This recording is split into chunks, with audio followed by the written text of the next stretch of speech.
विलायत न्यूज़ में आपका स्वागत है। देश विदेश और इस्लामी दुनिया की अहम खबरों के लिए आप देख रहे हैं हमारा ख़ास प्रोग्राम वर्ल्ड बुलेटिन। बुलेटिन की शुरुआत करते हैं अरब कबीलों के दमन की खबर के साथ। बिन सलमान अमेरिका की खुशी के लिए तीसरी जंग छेड़ने को तैयार।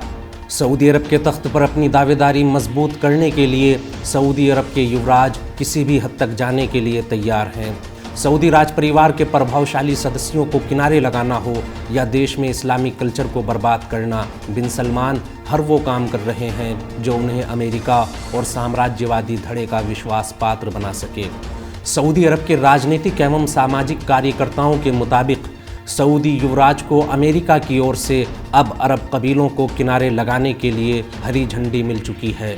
अरब संस्कृति और धर्म को लेकर प्रतिबद्ध रहने वाले अरब कबीले शुरू से ही सऊदी राज परिवार की ताकत रहे हैं और यही कबीले अब सऊदी तख्त और बिन सलमान की राह में रुकावट बन सकते हैं।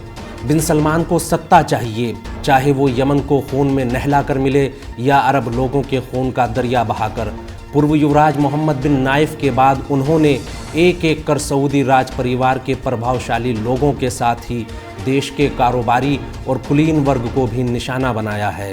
अरब के बुद्धिजीवी वर्ग का मानना है कि यमन से लेकर देश के अंदर तक बिन सलमान की हर हरकत अमेरिका और ज़ायोनी लॉबी को खुश करने के लिए है।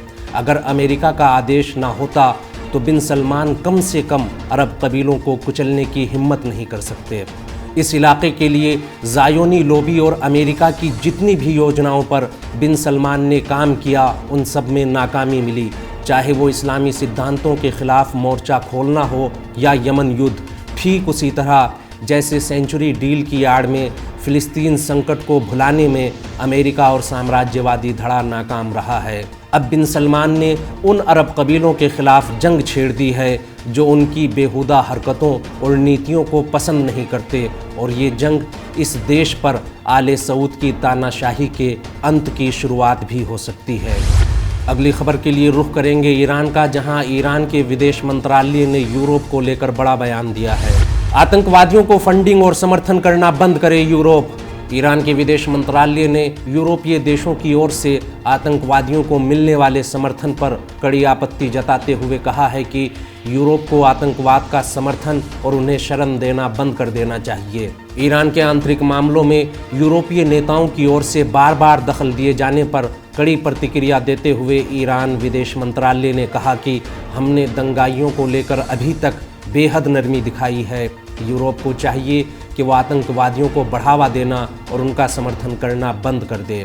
ईरानी विदेश मंत्रालय ने कहा कि ईरान सरकार ने दंगाइयों को लेकर अभी तक बर्दाश्त से काम लिया है, जबकि पश्चिमी देश शांतिपूर्ण प्रदर्शनकारियों को भी बदनाम करते हुए उन्हें बर्बरतापूर्वक कुचल देते हैं, जबकि हमने दंगाइयों को नियंत्रित करने के लिए बेहद सावधानी से कदम उठाए और बंदी बनाए गए दंगाइयों के खिलाफ भी न्यायपूर्वक कायदे कानून के तहत अदालती कार्रवाई की जाएगी।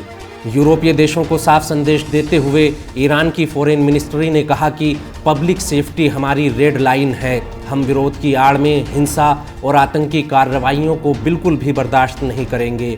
फिर सामने दंगाई हों या ईरान के हालिया घटनाक्रम पर बयानबाजी करने वाले पश्चिमी देशों को अपनी बेईमानी और बेशर्मी दिखाने के बजाय आतंकवादियों को अपने यहाँ पनाह देने और उनका समर्थन बंद कर देना चाहिए।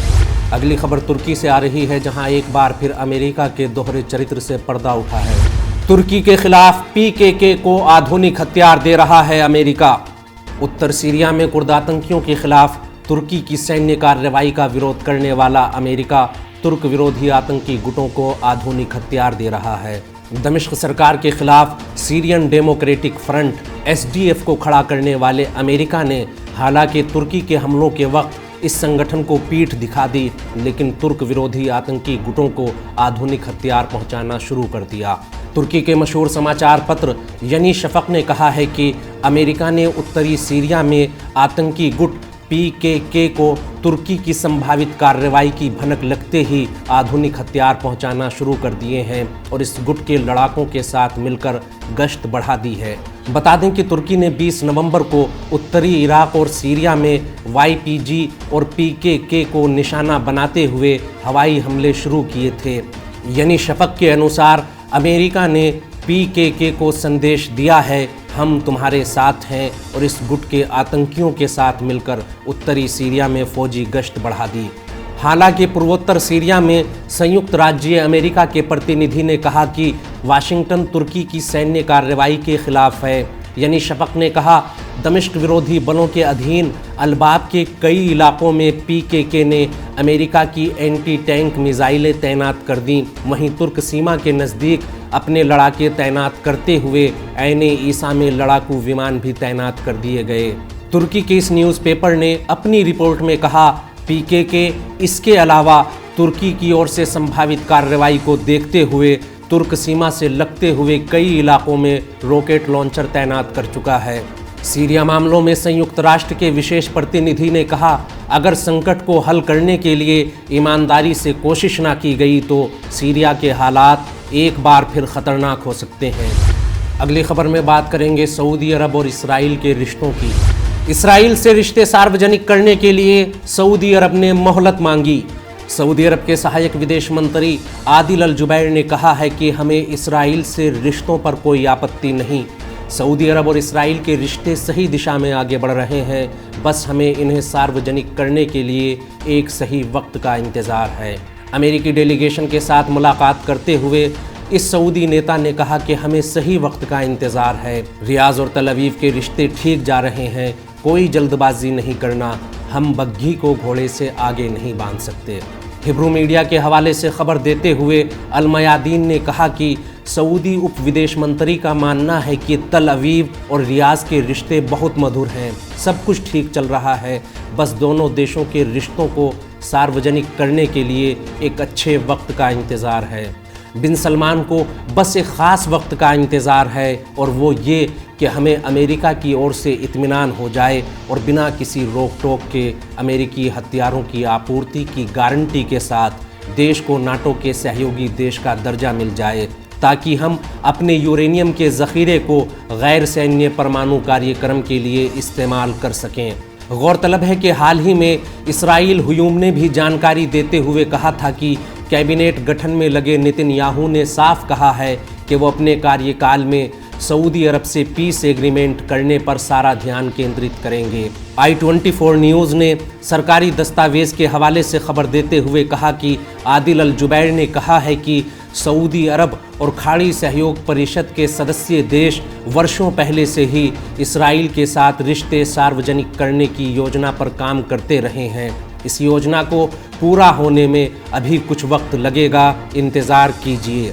बता दें कि अमेरिकी डेलीगेशन के इस सफ़र का इंतज़ाम वाशिंगटन थिंक टैंक ने किया था। इस डेलीगेशन ने सऊदी युवराज से बात करते हुए पूछा कि सऊदी अरब अब तक अब्राहम समझौते में क्यों शामिल नहीं हुआ और रियाज किन शर्तों पर इस समझौते में शामिल होना पसंद करेगा। मीडिया रिपोर्ट्स की माने तो सऊदी युवराज बिन सलमान ने इस अमेरिकी डेलीगेशन के सामने 3 शर्तें रखते हुए कहा, अगर अमेरिका हमारी ये मांग मान लेता है तो सऊदी अरब खुल्लम खुल्ला इसराइल के साथ जाने को तैयार है। हमारा आज का बुलेटिन यहीं ख़त्म होता है। देश विदेश, मिडिल ईस्ट और इस्लामी देशों की अहम खबरें जानने के लिए विलायत न्यूज़ से जुड़े रहिए।